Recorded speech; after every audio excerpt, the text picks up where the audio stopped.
नमस्कार, मैं इंदु दीवान। कविताओं के रंग लता नवल के संग मंच से आप सबका स्वागत करती हूँ। अगस्त का महीना आ गया। अगस्त का महीना आने के साथ ही हमारे मन में देश प्रेम की भावना जागृत होने लगती है, क्योंकि हमारा स्वतंत्रता दिवस अगस्त के महीने में ही आता है। और इस बार का हमारा स्वतंत्रता दिवस तो बहुत सारे आगाज लेकर आया है, बहुत सारे पैगाम लेकर आया है। इस साल हम अपनी आज़ादी का 75वां महोत्सव मना रहे हैं, जिसको माननीय राष्ट्र प्रधानमंत्री श्री नरेंद्र मोदी जी ने आज़ादी का अमृत महोत्सव नाम दिया है। इस आज़ादी के अमृत महोत्सव में उन्होंने अपने देशवासियों से अपील की है कि हम सब अपने घरों में तिरंगा फहराएं। तिरंगा हम अपने घरों में फहरा सकते हैं, ये कानून में संशोधन किया गया है। 22 जुलाई 1947 को तिरंगे को हमारा राष्ट्रीय ध्वज घोषित किया गया। राष्ट्रीय ध्वज बनने से पहले तिरंगे ने बहुत सारी यात्राएं की हैं। लगभग 40 साल की यात्रा हुई है। सबसे पहला तिरंगा 7 अगस्त 1906 को कलकत्ता के पारसी बागान चौक पर फहराया गया था। दूसरा झंडा 1907 को मैडम भीका जी ने फहराया था। 1917 को डॉक्टर एनी बेसेंट ने कलकत्ता के होम रूल आंदोलन के दरमियान में तीसरा झंडा फहराया था। 1921 में पिंगली वेंकैया ने हरे और लाल रंग का झंडा बनाया था। हरा रंग मुसलमान समुदाय का प्रतीक था, लाल रंग हिंदू समुदाय का प्रतीक था।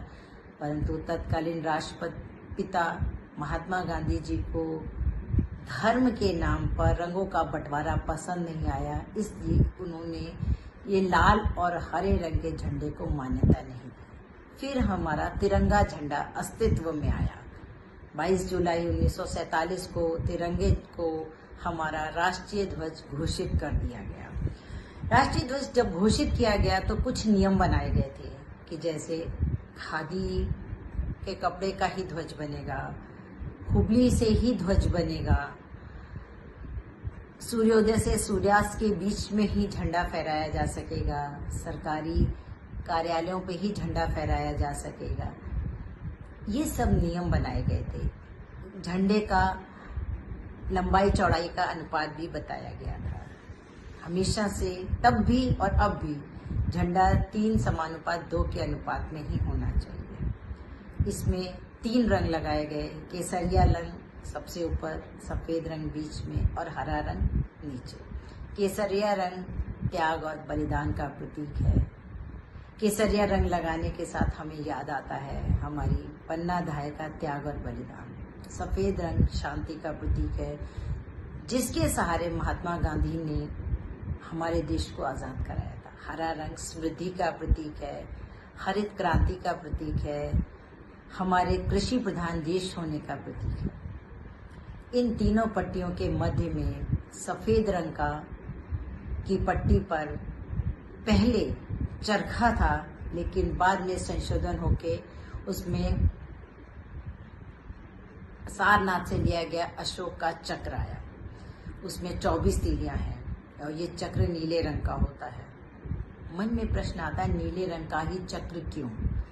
नीला रंग का चक्र बनाने के पीछे उद्देश्य सागर और महासागर की विशालता को बताना है। 24 तीलियां मनुष्य के 24 गुणों को दर्शाती हैं, 24 तीर्थंकरों को बताती हैं, दिन के 24 घंटे की प्रतीक है। चक्र का मतलब हमेशा चलते रहना है, चलना जीवन है, रुकना मृत्यु है। ये है हमारे तिरंगे का रंगों का कारण। अब बात आती है जो माननीय प्रधानमंत्री जी ने हमें आज़ादी के 75वें महोत्सव में घर घर तिरंगा फहराने की आगाज किया है, उसके कुछ नियम बनाए हैं। 26 जनवरी 2002 को श्री नवीन जिंदल जी ने कोर्ट केस किया था और उन्होंने वो कोर्ट केस जीता जिसमें सरकारी कार्यालयों के अलावा निजी कार्यालयों में भी झंडा फहराने की अनुमति मिल गई थी, परंतु हमको अपने आवास में झंडा फहराने की अनुमति नहीं थी। 2010 में इसमें फिर से संशोधन किया, हमें अपने आवास पर झंडा फहराने की अनुमति मिल गई है। ये अनुमति मिलने के साथ ही इसके कुछ नियम हैं। झंडा कभी भी फहराने से पहले या फहराने के बाद जमीन को छूना नहीं चाहिए। हमारे तिरंगे से ऊपर कोई दूसरा झंडा नहीं होना चाहिए। तिरंगे का इस्तेमाल कभी भी किसी चीज के विज्ञापन के लिए नहीं किया जाना चाहिए। किसी स्वार्थवश तिरंगे को नहीं फहराना है।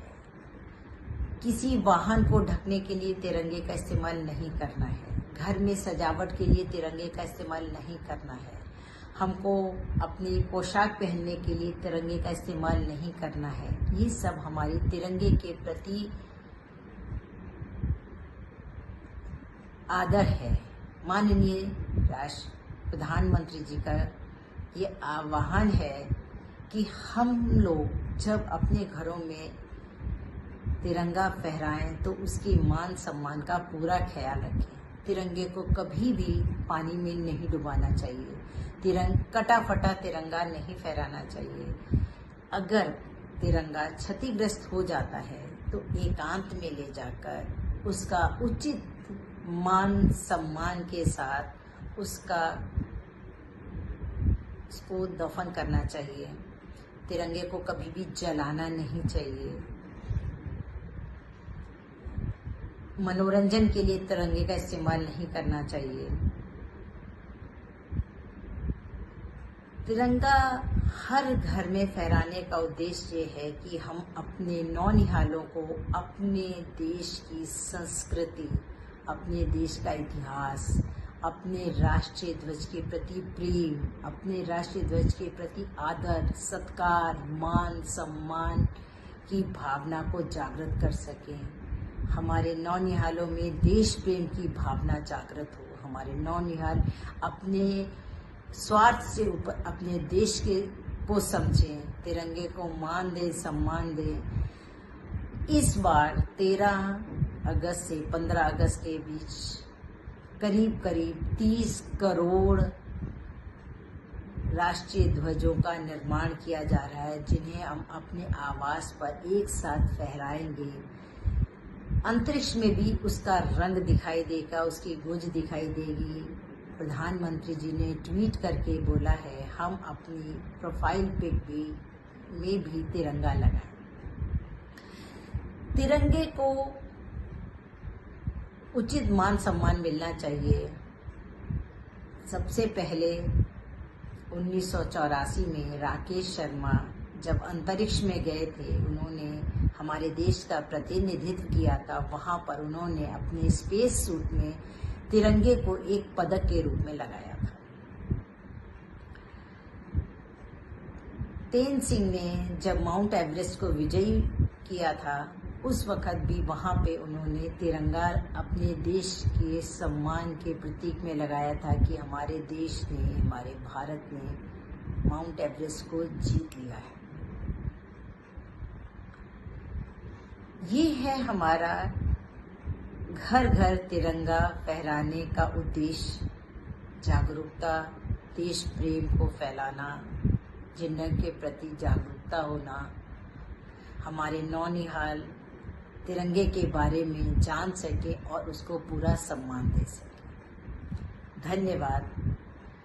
LV साउंड से इंदु दीवान आप सबसे विदा लेती है। धन्यवाद, शुक्रिया।